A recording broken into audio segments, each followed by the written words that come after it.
அமெரிக்க ஜனாதிபதி பார்த்தே அவன் ஆடி போய் கிடக்கான். இந்த உலகத்துக்கே அதிபதி ஒருத்தர் இருக்கான். யார்? அதான் சாத்தான். சாத்தான் வரான், உலகத்தின் அதிபதி வருகிறான், அவனுக்கு என்னிடத்தில் ஒன்றுமில்லைன்னு சொன்னார். இந்த உலகத்தின் ராஜ்யங்களை ஆளுகைக்கு உட்படுத்தி இருக்கிறான். அப்போ அவன் வரும்போது அவன் நமக்கு எதிராக போராடுகிறான். சாத்தானை எதிர்த்து நில்லுங்கள், அப்பொழுது அவன் உங்களை விட்டு ஓடி போவான்னு பவுல் சொல்கிறார்.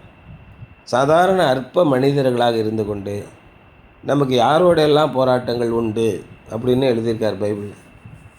நமக்கு அதிகாரங்களோடும் துரைத்தனங்களோடும் மட்டுமல்ல, அதிகாரங்களோடு நமக்கு போராட்டம் உண்டு. துரைத்தனங்கள்லாம் ஆட்சியாளர்களோடு நமக்கு போராட்டங்கள் உண்டு. அதிகாரங்களோடும் துரைத்தனங்களோடு மட்டுமல்ல, இந்த வான மண்டலங்களில் உள்ள இல்லையா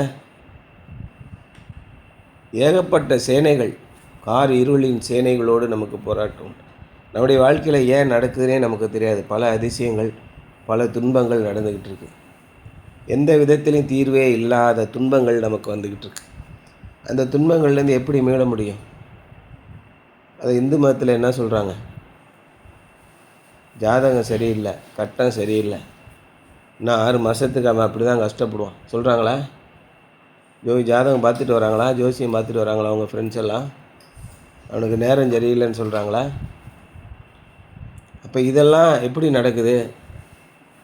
மாயமான ஒரு காரியங்கள் நடக்குது. திராவிட முன்னேற்ற கழகம்னு கட்சியில் இருக்காங்க. ஒன்றே குலம் ஒருவனே தேவன் என்பது அவங்களுடைய கொள்கை. ஆனால் நீங்கள் பிடிஆர் பழனிவராஜன் பையனை பார்த்தீங்கன்னா கை நிறைய மஞ்சள் கயிறு, ரோஸ் கயிறு, சேப்பு கயிறு எல்லாமே மந்திரிச்சு கட்டியிருப்பார். ஏன்னு கேட்டிங்கன்னா, ஆவிகளின் சேனைகள் நம்மளை உருக்குலைத்து போடுகின்றன.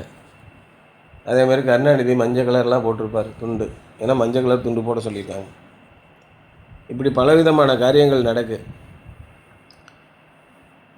சாமி இல்லை, தெய்வம் இல்லை என்று சொல்கிறவர்களே பலவிதமான காரியங்களை உணர்ந்து கொள்கிறார்கள். என்ன காரணம்னே தெரியாது. எல்லா திறமைகளும் இருக்கும், ஆனாலும் வாழ்க்கையில் முன்னேறவே மாட்டாங்க. ஒரு திறமையும் இருக்காது, ஆனால் வாழ்க்கையில் முன்னேறிக்கிட்டு இருப்பான். அப்போ என்ன காரணம்? நம்முடைய வாழ்க்கை சாதாரணமான வாழ்க்கை இல்லை. நீங்கள் நல்லா புரிஞ்சுக்கோங்க.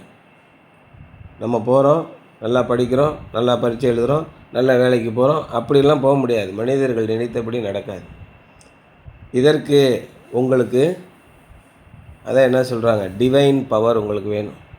ஏன் அப்படின்னா, நீங்கள் சாதாரண மனிதர்களாக இந்த அந்தகார லோகாதிபதிகளோடு உங்களுக்கு போராட்டங்கள் உண்டு, உங்களால் போராட முடியாது.